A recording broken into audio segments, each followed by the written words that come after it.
Yeah, I'm Jim Cook. I'm from Kansas City, and I'm very excited about what you have planned here. I previously lived in Dallas, and my wife has relatives down there. And kind of a story here, they had a wonderful museum. I think they called it the Museum of Broadcasting or something like that. It was in a really obscure place in an office park. You had to really want to go there to find it. There wasn't any real obvious signs or anything that told you where it was, but they had an incredible assortment of things. They had an early complete broadcasting studio set up from WOAI in San Antonio. They had a 5 kW AM transmitter. They had the television camera that filmed Lee Harvey Oswald being assassinated. We had all that stuff in there, old videotape machines they were trying to restore. The sad story was they were in there because it was vacant space that the landlord was willing to allow them to use. Well, about 5 years later, I went back to visit that museum. This has been probably 20 years ago. 5 years later, I went back to visit that museum. They had one little corner that was talking about the development of television and movies, but the whole thing was smaller than this room. And I don't know where the rest of it was, but it basically disappeared. And I'm very excited to see a permanent situation here. I know we have a tremendous number of really top quality artifacts as part of the AWA collection, and I'm really glad to see that efforts are being made to make this permanent so that it won't disappear like that museum did in Dallas. That's our goal. Now let me describe the Rochester area for those that are not familiar with the Rochester. You say Bloomfield, what's Bloomfield? Well, Bloomfield is only really 15 miles from Rochester. Rochester is turned into, has always been a very high-tech center. Kodak, Bausch & Lomb, Xerox, Taylor Instrument, those were all Rochester companies, Rochester products. Over time, however, it's transitioned to a college town. There are some 10 universities in Rochester, or the Rochester area. So it's a very, very high-tech town.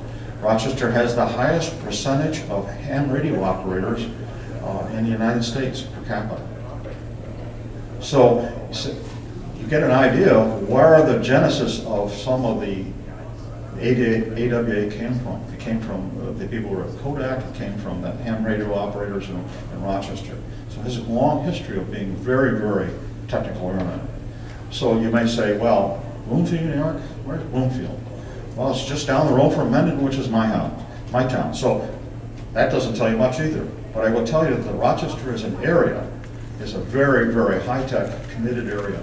And so it's not going to be hidden in a corner of New York State. It's hidden in a corner that actually represents a very important corner of New York.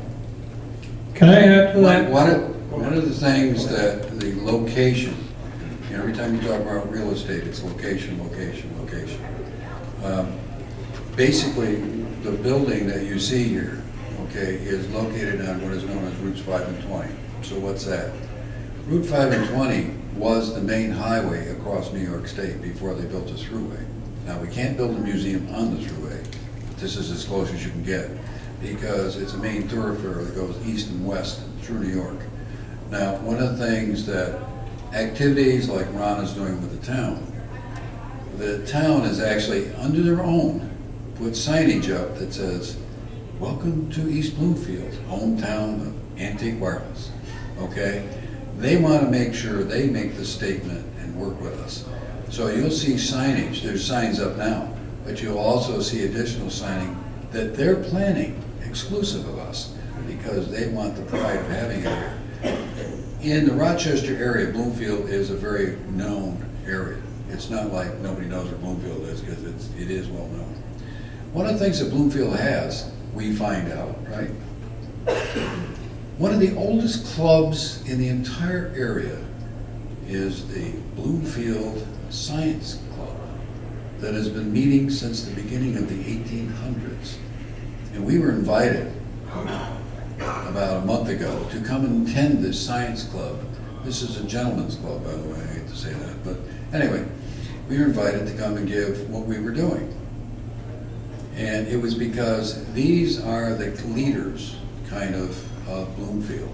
They wanted to see what we were doing for sure. They heard all about it. But their answer to us as we gave our little presentation is, we want to be part of what you're doing. And we want to be included to help you. So all of this, the town has really come together. And now it is a destination within this area. It's on a fairly major road. The exposure between the front of that building and the road is very close. That radio, what's that? 2 feet behind the minimum, 102 feet from the highway. 102 feet from the highway. The only thing that the town was saying is that building is going to be so beautiful in the front, people may have problem driving by it. So this is kind of the comments we're getting, but I don't think we're going to have the issue of being in an obscure place. I really don't. But I think where we are, we wanted to be in a place that people felt comfortable and safe. That's another part of why we're looking at what we have. And by the way, we do have total control of the property that we have. Okay? I'd like to add to that, Bruce. Another thing that people who are not from this area may not realize, that 5 and 20 being such a main route is very well traveled by all of the people coming to the Finger Lakes to do wine tours and spending their summer weekends in the Finger Lakes area. There's a tremendous group of people traveling that highway. Also in Canandaigua now, 6 miles down the road, they've opened the New York State Culinary Arts Center. So there's a lot nearby Bloomfield. It's not out in the sticks anywhere, and a lot of people are going to be driving by this building, and we're going to find some way to make them stop if we have to put barriers on the road. Okay, any other, oh, go ahead, Bob. You want to make a comment or another question? Well, I'm going to make a comment. Okay.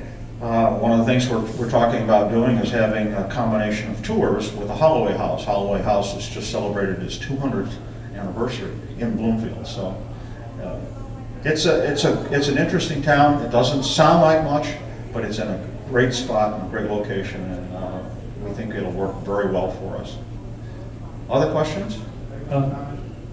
I do have another interesting comment for next year. We've already been contacted by the Packard Motor Car Club. They're holding their national convention at Woodcliff, and they've contacted us and they want us to come down. We're going to open the museum on a special day for them, and the Packard Car Club's going to be here. And that's a national event. That's not just a few guys that drive some old cars hanging around Bloomfield. So that'll be pretty exciting too. Next question. Bill?